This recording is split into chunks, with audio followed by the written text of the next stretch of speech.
Welcome to Mastering Life's Adventures, an educational podcast about tapping into your true self, the soul, your soul, the substance of your life, to discover what life's ups and downs are really about, and how to have a greater sense of purpose, peace, joy, and fulfillment.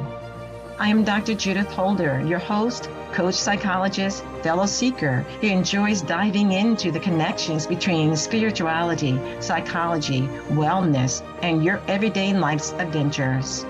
All preparing and polishing you like the facets of a magnificent diamond to be your best self. If you're craving more from your life, you are in the right place. Come, let's journey together and transforming what you know into who you really are. Mastering Life's Adventures begins now. Hi, welcome back. We're here to talk about a very interesting topic area that I think many of us do, but some of us do it more than others, and that's people pleasing. And specifically, we're going to be talking about the dark side of people pleasing.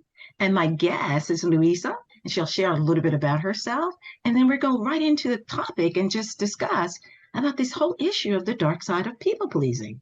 Louisa, why don't you introduce yourself?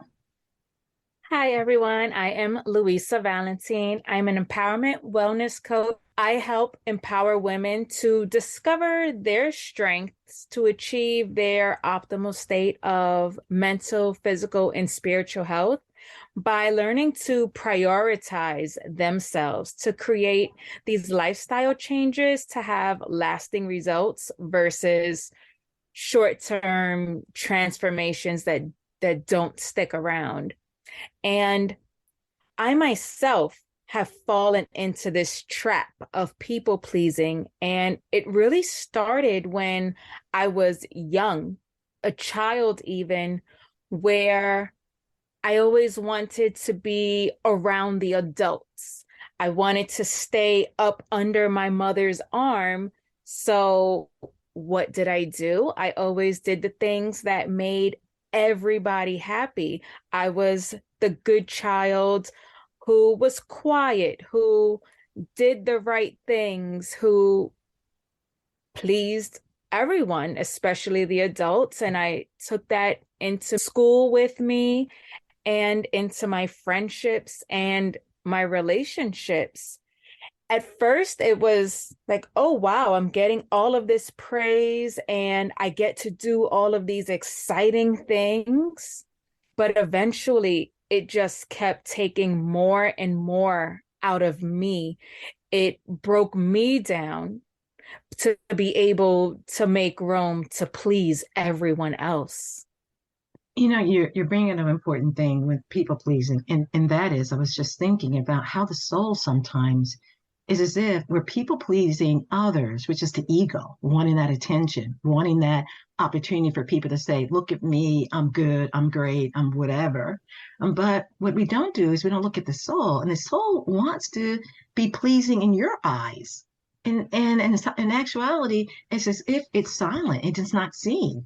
The very thing that people pleasers want is to be seen, but they're not seeing their soul. What do you think about that?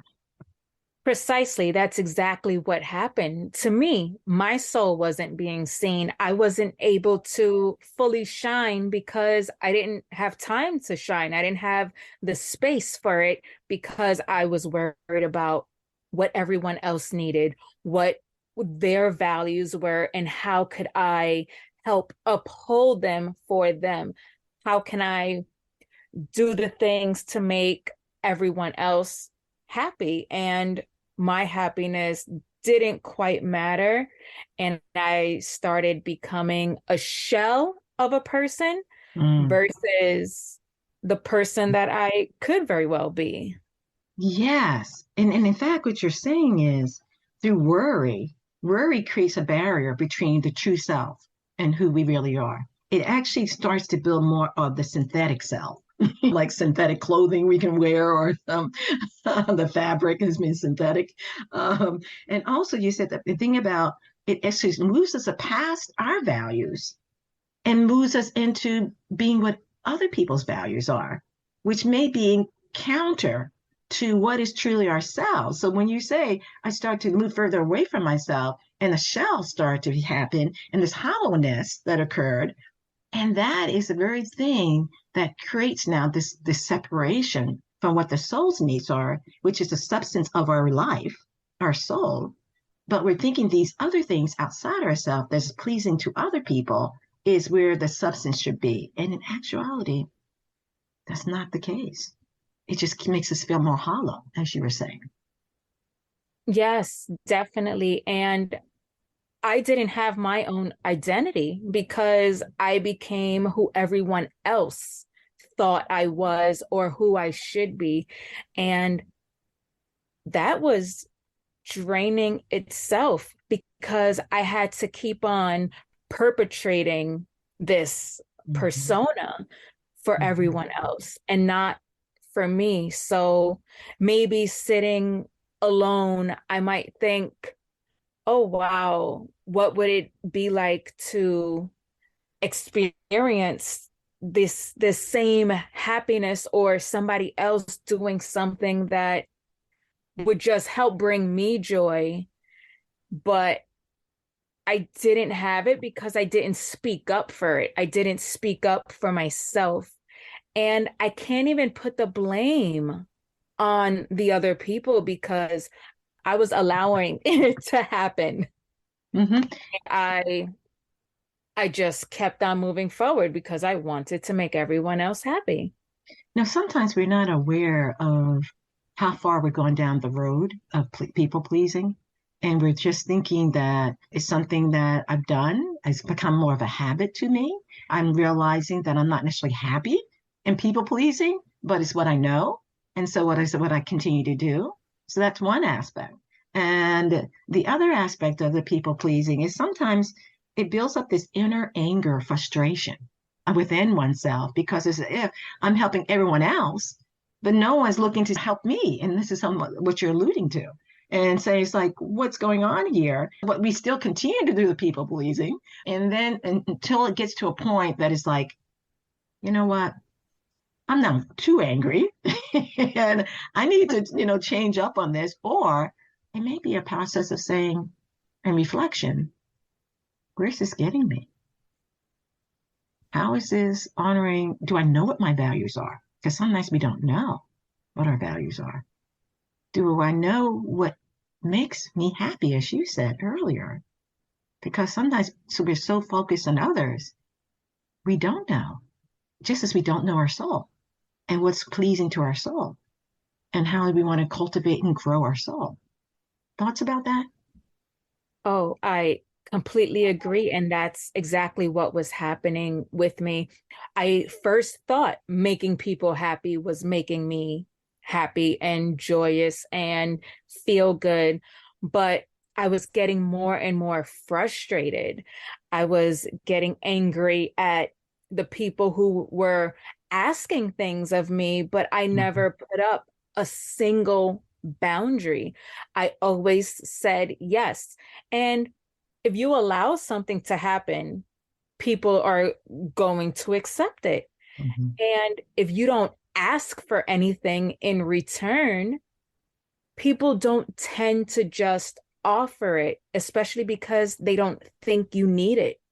So this perception was that I was such a strong giving person because I never needed anything back. I never needed them to reciprocate what I was giving because I handled everything of my own on my own, but while continuing to give and give and give. And that level of frustration just kept on building. And I didn't realize, okay, so what is my happiness? Where is my happy place? Because I didn't know. I thought giving was my happy place. And while that is a part of it, it's not everything. Once I didn't have that happiness in giving, then it's like, okay, so what do I have? What's left? Because I'm just frustrated. I'm angry at them. I'm angry at myself. I'm angry at the situation. I'm tired. I'm just here. I'm just existing. Mhm. When did you kind of get to the point of saying, I see you? I'm too extreme in that, people's pleasing. It's okay to please others, uh, but not to the point that you're toppling yourself over and not taking into consideration what your needs are, what your growth pattern needs to be moving forward in your life and in your soul evolution. When was that point that you realized, this may need to shift here? I exploded. So, like a rubber band that you keep pulling, pulling, and pulling on, eventually it snaps. And that was what happened. And everybody was like in shock. Like, oh, whoa, are you okay? Um, what did we do? We're just being normal. And they were just being normal. It was me. It was me who was changing the whole time.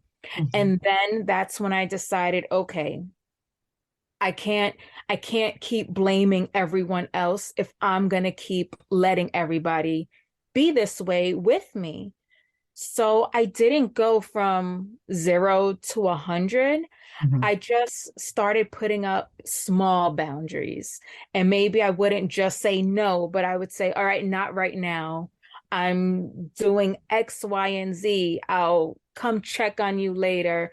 Or I have something else for me at this moment, so I can't do that. And it shifted where I was able to say that full sentence of no. And I didn't have to be apologetic about it. But it was just those small shifts. And I would check in with myself.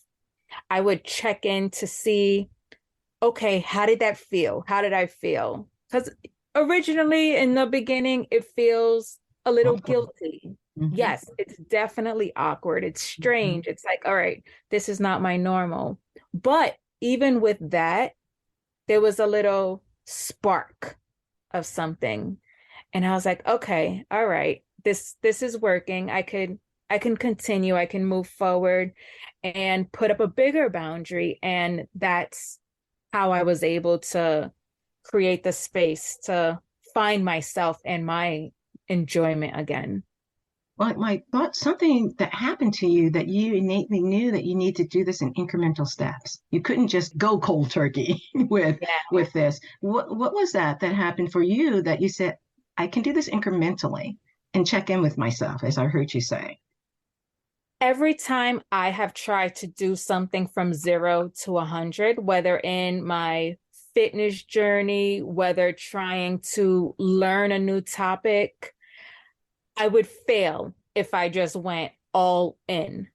There would be no success. I'd do it for a little while. I'd have some good momentum going, and then something would happen where I would fall off course. And then I would say, oh, I failed, and then go back to the way that I was before.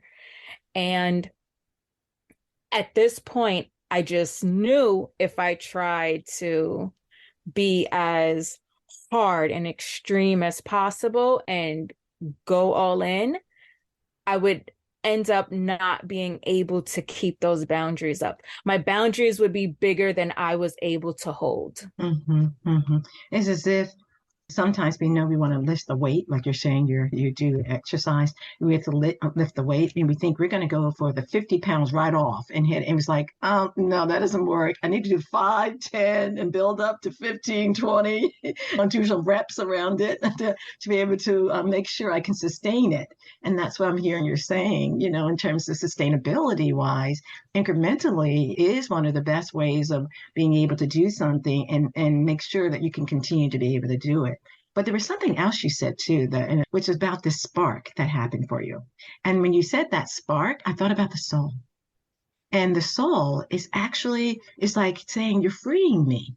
You're freeing me from this people pleasing that's weighing me down, creating this density that I talked about in an episode previously. This density that's keeping me down that I can't do anything. It's like putting me in a straitjacket. Well, for your soul. And so when we start to realize that particular pattern or behavior or a way in which we're doing something, and we start to now pull back from that, it actually creates more space for the soul to shine. So I love it when you said it kind of was a spark that happened for me. Yes, I absolutely love that analogy and the truth in it, because I completely agree that it was my soul saying, oh, she's ready for me now. Let me show her that I am here and I'm ready to explore. And that's exactly what I did. I continued to explore, and the more I was able to put up boundaries, it wasn't just about the boundary. What did I do with this time now that I had? Mm. I got to explore my soul's enjoyment, my soul's purpose. And I found, yeah, helping again is a part of that. And I love it. And it truly does make my heart smile to be able to help others, just no longer at the expense of myself.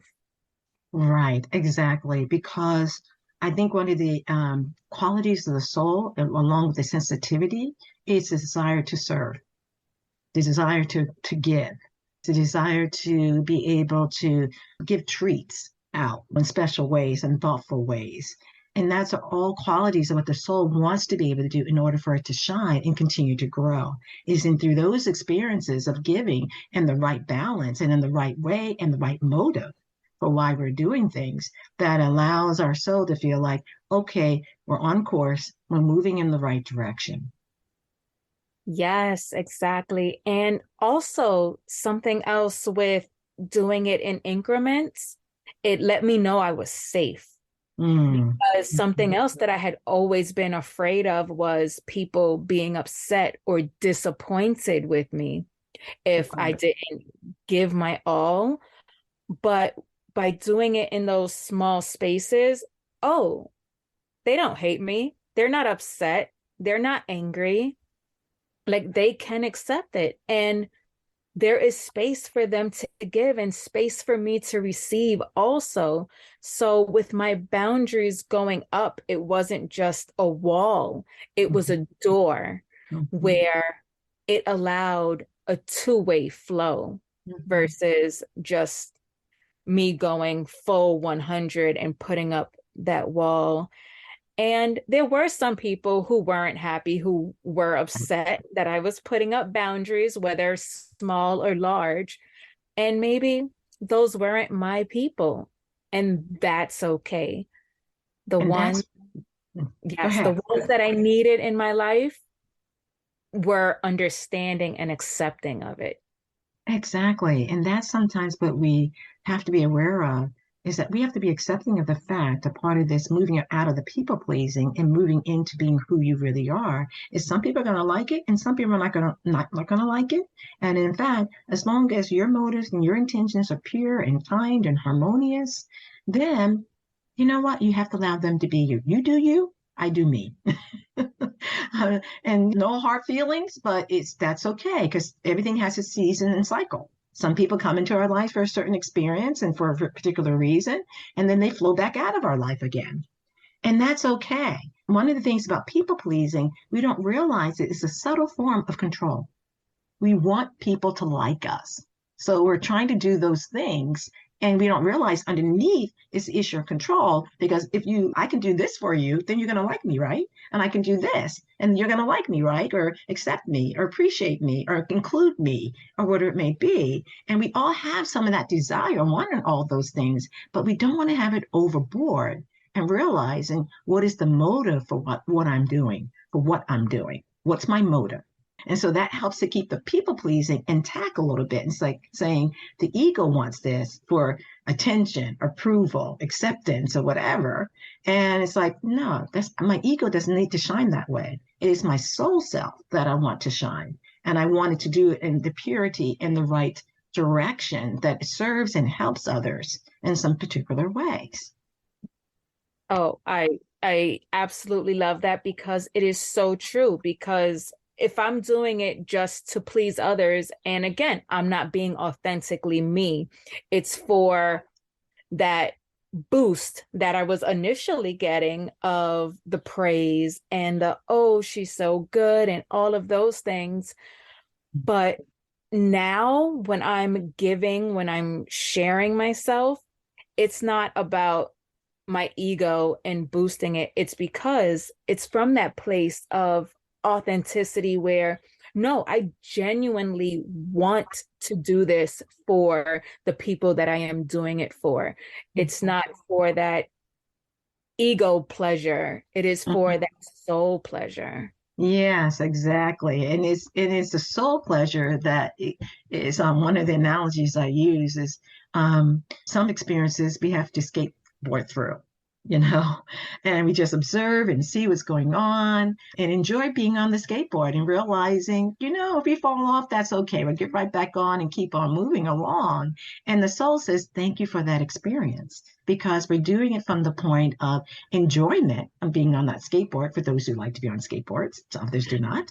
And we're enjoying it, the experience, but we're not getting into so much of ego looking at me being on this skateboard. It's more of the soul's pleasure because it's moving in a direction that allows the soul to feel uplifted and then also have enjoyment in life. What happens with people pleasing is the joy, as you said earlier, gets sucked out of you who's doing the people pleasing, and it's maybe you're giving yourself too much into other people, and that becomes the issue and why some people feel like they're depressed or they're sad or they're anxious or they're mad. That's taking place is they're not realizing the motive by which they're doing something by is not serving their soul.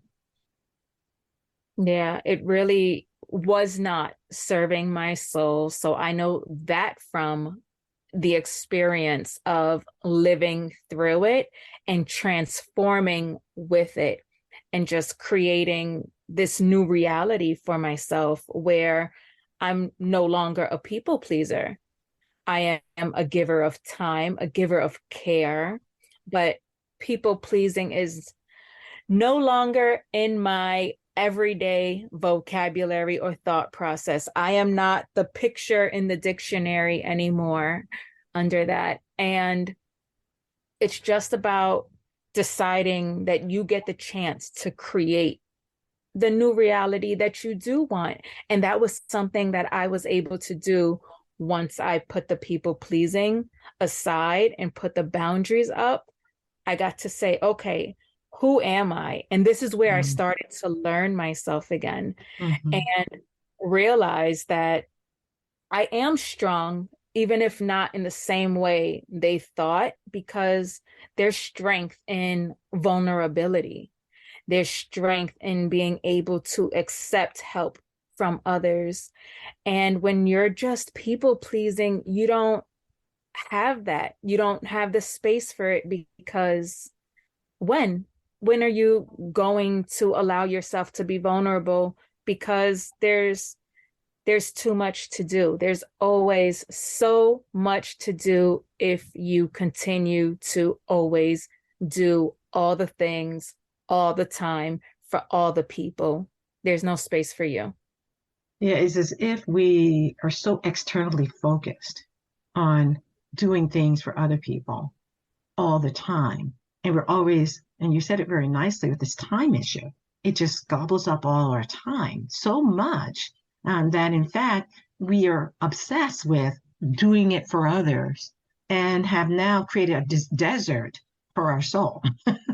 And that desert is like your soul saying, give me some water, please. Give me some attention here. You're giving attention to everyone else. But what happened here? I'm dying here. Please see me, acknowledge me. Try to work with me on our quest to move to the higher aspects of life and who we really are and how we want to show up in a more kind of holistic way that is true to our soul evolution. Oh, yes, definitely. And once the soul evolves and you can find that balance, like you were talking about earlier, life is just different. It you see through a different lens, colors are brighter, relationships are more loving because it's not just that give cycle and that take cycle, but when I allowed myself to be who I am and allowed myself that space to be vulnerable, my relationships became deeper. because people got to see me. They got to learn me and who I really am. And sometimes that's a silly, goofy person who likes to spend her time reading. And other times I want to be in nature and walk through the park or sit at the beach and watch the sunrise. And those things were okay. I didn't have to say my time belongs to everyone else.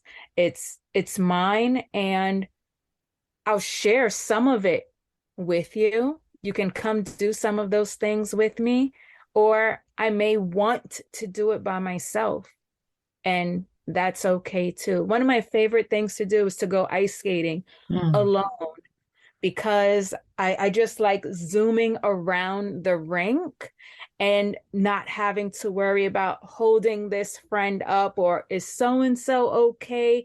How are your feet? No, I only have to worry about my feet and how happy my soul is to go in those silly little circles round and round, but I get so much pleasure out of it. And it's just something else that somebody who is simply worried about everyone else can't do. Right. And as we're talking about the dark side of people pleasing, one of the things is I was thinking about the analogy about the skates, ice skates, and on an ice skate, you've got to have perfect balance, else you're going to fall. And it's as if, we will fall when we're too far in the dark side of people pleasing, because we are worried about other people. So we're not really sort of having a good time. We're just trying to hold them up and making sure they're having a good time, so to speak. And everything has its balance point. And that's what I think each person is learning to do, is where their balance point is. And when they see the issue of the ego coming up through people pleasing, how can they say, I see you? And then be able to say, and pivot and do a twirl and ice skates and go in a different direction. In order to help them to be able to start checking that. Because as you did it incrementally, I think each seeker has to learn how to do that incrementally for themselves too, with awareness first, building that awareness and when it's coming out for the person or situation or circumstance that is happening in, and then starting to slowly, incrementally saying, I don't need to do it that way. What would be more true to my soul and more helpful to my soul to be able to do here? And be quiet. And like you said, create space, and it will come into you what you need to be able to do. And sometimes it may be nothing. Other times it may be saying, not now, like you were saying earlier. Other times, I only can do a piece of this. You may have to find someone else to do this other piece, and it's relating to family or at work professionally for oneself. So there may be different levels that when you're listening, because that's the soul now speaking to you. They tell you through your intuition what's the best next thing for you to do in the situation, or some of the ways in which you can move out of that dark side of people pleasing and moving into the light side of soul awareness and soul growth for oneself. Yes, and it's so important that you are present in yourself so that you can hear that intuition, because that's what happens sometimes. We get so busy and so much into thinking, okay, I have to do this, I have to do it that way, or this person said I have to do it slowly, or someone else says you have to go cold turkey. If you just stop and slow down, be in that moment, you can hear that voice, you can feel it. Some of us feel it in our gut. That is a space for me where I'm like, all right, let me listen closely whenever it's tingling. I normally have an iron stomach, so whenever it's doing anything funny, I'm like, all right, stop, take a moment, what's next? And just breathe and go with it. Yeah, that's nicely stated, because that bodily awareness will give us some, if we're tuned into it. Some people are not tuned into their body awareness, but when they are, they realize my body's acting a little bit differently here. So it's trying to tell me something, and so let me just, like you said, stop and listen and hear. But the other thing that you said too was related to this whole issue of being versus doing. And so when the people pleaser is the do, just keep on doing. Whereas the being is what you talked about before, is being fully present and being kind of aware of what's happening and listening and being open to hearing a different way of doing something or operating in a different way. Yes, exactly. Because when you're just doing, life is happening to you. Life is not something that you are experiencing because you're not thinking about experiencing it because you're too busy. And when you're able to just be in your space, be in your body, like you said, not all of us are in tune with what our body is saying. That is also a learned skill. And the more you listen, the quicker you'll get it. You'll get the message, you'll hear it.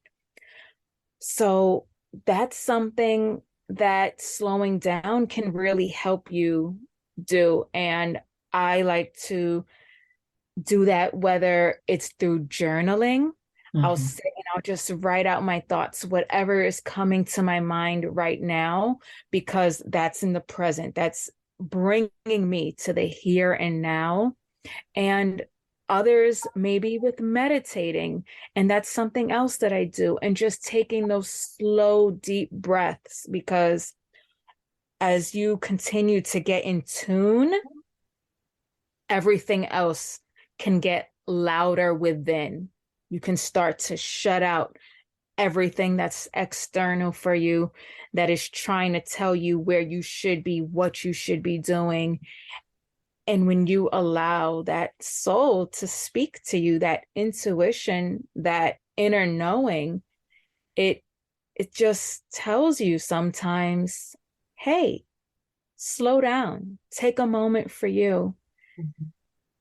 Because when we don't listen, the body reacts, and that can sometimes get louder, but in a very negative way, Mm-hmm. with the health issues, and where you start getting these aches and these headaches, and things start just not quite going right because we don't listen. It tries to tell us gently. It starts very, very gentle. And if you just listen, you'll give it the opportunity to speak, or it can get to a point where it starts yelling at you. Yeah, it's like this mind-body connection, mind-body, soul, spirit, type of connection that goes on. And when we're willing to listen and be aware that the body has its own intelligence that is trying to tell us and give us some feedback of what's going on, and our soul, and be willing to understand where our intuition is, which is a part of that soul, is trying to talk with us too. It's like we have these different components that are trying to help us. But sometimes we're saying, well, no, we don't want the help. And we have to be able to slow it down, as you're mentioning, in order to say, I do want the help. So that's by slowing down and giving some of the other how-tos you're talking about through meditation or through journaling or through something that I also like to people to do is question thinking. Question thinking. Question is saying, what's important here? Why is this bothering me? Why is this person bothering me? What are they triggering within me that it would be helpful for me to look at and then make some shifts or changes around, because you're now moving into building a greater foundation of confidence and awareness. And that sometimes that's the dark side of the people pleasing is usually an issue of low self-esteem or sometimes issues around confidence that happen. But the light side of this is building the confidence through question thinking and asking yourself and listening for an answer and being willing to be anchored in an awareness that, you know what, I may have run into this as you're in the city and you're walking the street and you go past a newsstand and you see something, but you have just had a question about that same thing, and then it shows up and you realize, oh, and you just say the headliner, that's what I need to do more of. And it may be something quick, or you may buy that particular magazine or that particular news letter or whatever it may be. But by the mere fact we put it out into our inner universal world, and we're thinking it and maybe even expressing and talking to ourselves about it, it allows the universe to start to help us to have a greater knowledge or wisdom around the particular thing that we're asking ourselves about. Yeah, and that's very powerful, what you just mentioned, even about the universe kind of giving us those clues, those hints, and really paying attention. And while this isn't particularly on the people pleasing aspect, I can think about me just going for a drive very recently where I don't know why I was thinking about a tire stripping, and I was like, oh, maybe I need to get my tires checked. And that was at the start of my drive. At the end of my drive, someone's tire literally did that right in front of me where I had to swerve a little bit. And I was a little shaken, but I was like, okay, the universe is speaking. So let me listen. And that's something that we can take into every aspect. We can take it into where you said, building that confidence. Where's the universe trying to bring you once you're listening, once you're moving towards the things that you want? You can let it go to the side and the tire hit your car, or you can swerve and take that different route because this one isn't good for you. This one is the toxic route. If I hadn't moved, I would have gotten hit. If I hadn't stopped with the people pleasing, I would have continued to break myself down. So that's where I see the connection there. And you got to change paths sometimes, even if it's uncomfortable. Because, oh, trust me, I was uncomfortable when that tire came flying my way. But I did what I had to do to be safe. It's amazing that you kind of had a lot of a signal warning. When you have that image, and that's what the intuition of the soul does. It gives us these little images or little snippets of information that we're allowing us to, if we're in tune with ourselves, we allow, okay, something's up. So we're a little bit more alert. And so it doesn't phase us as much. It doesn't mean it doesn't phase us at all, but it doesn't phase us as much when something like that happens. And so we do swerve and we are able to get out of harm's way, which is really a powerful, powerful way in which it shows you how much you're trusting your intuition and you're trusting, saying, okay, I can see the connections now. And when we start that, we see more and more connections as we move along, as we move into those questions or these question thinking or some of the journaling that you're talking about, or meditating, or being willing to just be open to what the universe has to send our way as those points of learning and growth as we're moving forward in our life. Yeah. And the more, like you said, the more we listen, the more we see those connections. And I really love, again, with the questions, thinking, why is this triggering me? Why am I upset? Are they being different, or is it me? Am I the one who's different? Again, I'm the one who's changing. They're just being the same person that they were. Why am I gonna take that out on them instead of telling them what I need and then assessing how to continue on with the situation depending on their reaction to that, which again just goes back to, all right, you don't like that I'm not a people pleaser anymore. You can't handle it. Okay, you can move away from me. I can move away from you. Like you said, you do you, I do me, and life will go on. Yeah, it will go on. And that's the piece sometimes I think that with people pleasing is they think life will not go on. With that, it will go on, won't go on because they won't be there. But life will go on. Life is for living, life is for growing. And sometimes we lose sight of that fact that not everyone in our life is going to be in our life 24/7 or continuously. But no, there's certain experiences they need to learn, and there's certain experiences that we need to learn, and there's certain experiences that as a group, even a family mandala or family group, are needing to learn certain things as well. And how can we do that and not look at it from the standpoint of you're in the wrong, and that's why I'm angry because you're in the wrong, as opposed to what you're saying really is, if you're triggering something in me, I need to look at the in me part of this, clean that up, so that whatever you do no longer triggers me. But we usually go the other way and say, you did it.